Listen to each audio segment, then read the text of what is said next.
Hello, this is Dr. Fang-Mei Law from Tiffany University. My original culture is Taiwanese. I'm from Taiwan, and I have been living in this country longer than the time I live in my country. So I believe I have two homes, Taiwan and United States. Okay. Because my culture experience, so actually my student, quite often they are interested to know, what you experience in America, right? So actually today I got an email from one of my former students. She want to conduct interview with me to know how's my experience as a people from other place, other country, and then live in United States. And especially if I feel any, culture shock, or do I have been treated differently? And so all these kind of questions. So I agree with her to record this video because you won't be not able to be here with me. So I agree to record this video, and I will send her the video so then I can share with her about my experience. Okay, so quite often people like to say, okay, maybe if you live in different culture, you may be treated differently, and they like to label them as discrimination. I don't think I have that experience, because I always believe we are human beings, and we are able to connect to each other as long as we are willing to open our heart. But of course, because Taiwan and United States, they are very different culture. So then to not unusual to maybe have some misunderstanding. So then couple of my experience just like this. For example, when we call name, in our culture, we call last name first and then first name. So my name is Law Fang-Mei. Law is last name and Fang-Mei is first name. And when we come to this country, first thing we have to do is reverse name. So I always say, as a psychology point of view, I say that can cause the identity confuse. Okay. Identity difficulties, right? So then, I have to say Fang-Mei Law, okay? And, on top of that, sometimes, we worry people may not know how to call our name, so we have a tendency to pick English name, okay, as our name. Okay, so for example, I have an English name that's given by my cousin, when she immigrated to America. She gave me the name called Phyllis. Okay, so then in the early stage of my American life, I use Phyllis. So then, when I'm in school, the teacher have the list. My name is Fang-Mei Law, and I always went to tell teachers, say, you can call me Phyllis. You can call me Phyllis. And quite often, teacher appreciate have the English name there. Easy for them to remember. But then once a while, I may have a professor, not sure Phyllis can quite fit with what I looks like.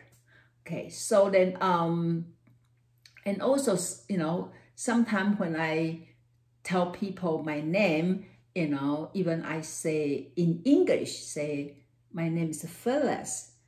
People may not expect I have the name like this. So they will say, what? I say, Phyllis. They say, how do you spell it? I say, Phyllis. They say, oh, Phyllis. I'm kind of say, I believe we speak the same language. We say the same thing, And then, of course, there'll be even need more clarification if I use my name called Fang-Mei. Then they will say, how do you say it? How do you spell it? But it's interesting, after I spell my name for them, Fang, Fang-Mei, and quite often they are very nice. Oh, Fang-Mei, oh, that's pretty, right? And it made me happy, right? But actually, Fang-Mei, the real meaning in my language is pretty. That's for sure. Okay. And I always say maybe that's my parents' dream when they have a girl, they want them to pretty forever, right? Okay. And then another thing when we say the culture different is in my culture, even you marry, we not necessarily change our last name to my husband's last name. Okay. So still now I carry my own last name, and my husband, of course, he respect, And then also another thing is, even we marry in our culture, or I should say my generation or my parent generation, I don't know, the younger generation, maybe they more do it now, is the wedding ring, okay? You maybe wear that ring in the first few days your marriage, and then after that you set aside your wedding ring in somewhere, okay? So actually, I didn't wear wedding ring. I didn't wear ring for a while, and then when we in America, people always confused about if you marry or not. So then one time in my birthday, I asked my husband, can you buy me a ring? So then at least I can show people I really married, right? So, but then my husband still didn't wear a ring, okay? And then we have different last name. So I remember, sometime when we went to, vacation, and then we check in the hotel, if the kids not, if we only ourselves, then when we check in, even, the customer service people didn't say, but I can see their eyes that, oh, you guys have different last name, and one wear a ring, one didn't wear a ring. They may confuse about what's this relationship.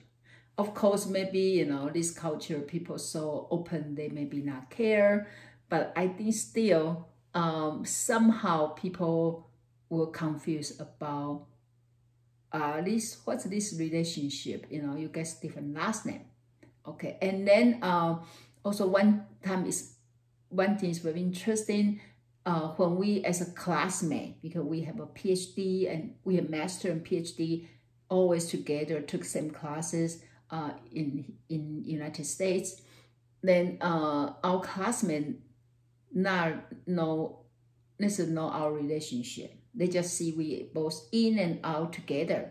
So one time one of our classmates say, hey, do you guys have any relationship?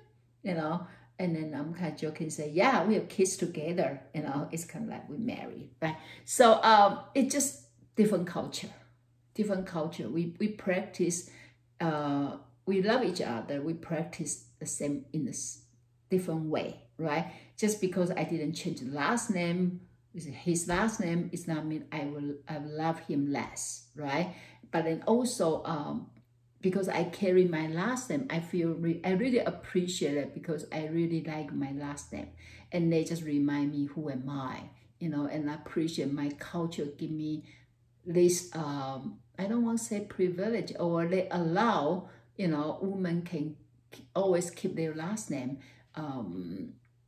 forever, right? And then we don't have to switch our self-identity. So I really appreciate a part of culture. Some of our friends, when they move to America, their English name, they change the last name.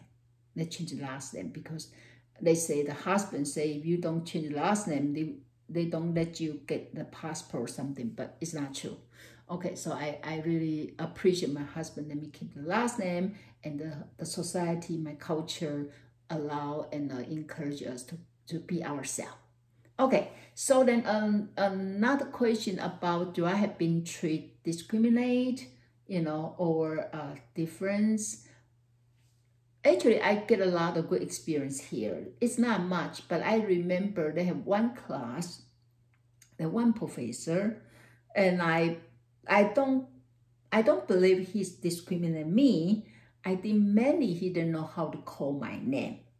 Okay, so when I took the class, okay, so they have 7 students, and they have 6 students, they all in psychology department. They know the professor, and I'm the only student from other country, and then from other department. I'm from counseling department, went to the psychology department. So I sit on the side, and the rest of students, you know, we kind of in line of sit in the same row. And then I find actually their professor always talk to them. They are very good interaction.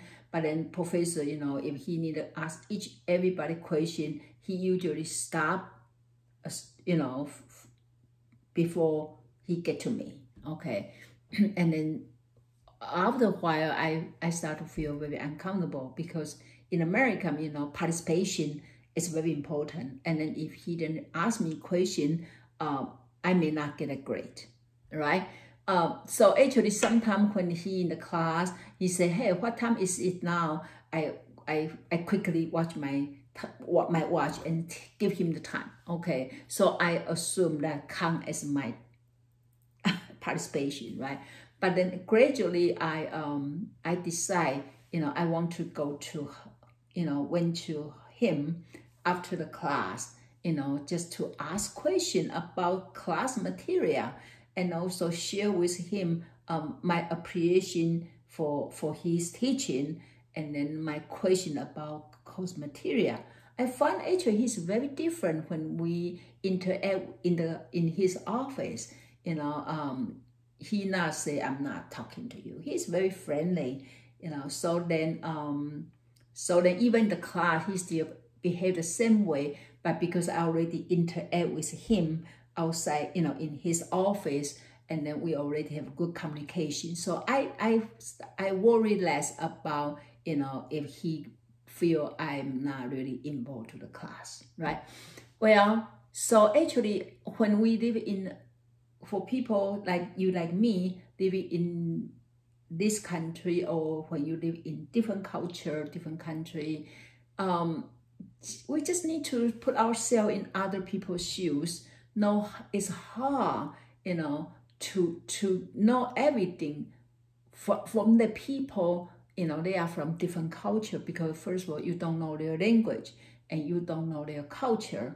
And so it will be difficult in the beginning, but if you are willing to open your heart, you know, to accept, to learn something new, and also willing to share whatever your culture or your belief or something you have learned from your culture, or even your language, to learn. Actually, they all like to learn, you know.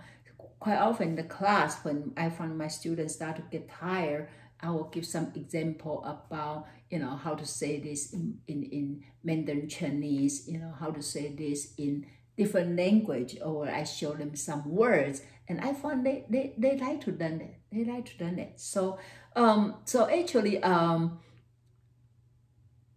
if you ask me, do you have that misunderstanding? People misunderstand you because you are from different culture? I say yes, but I think that's normal, right? And then how do I solve it? You know, I believe you're smiling.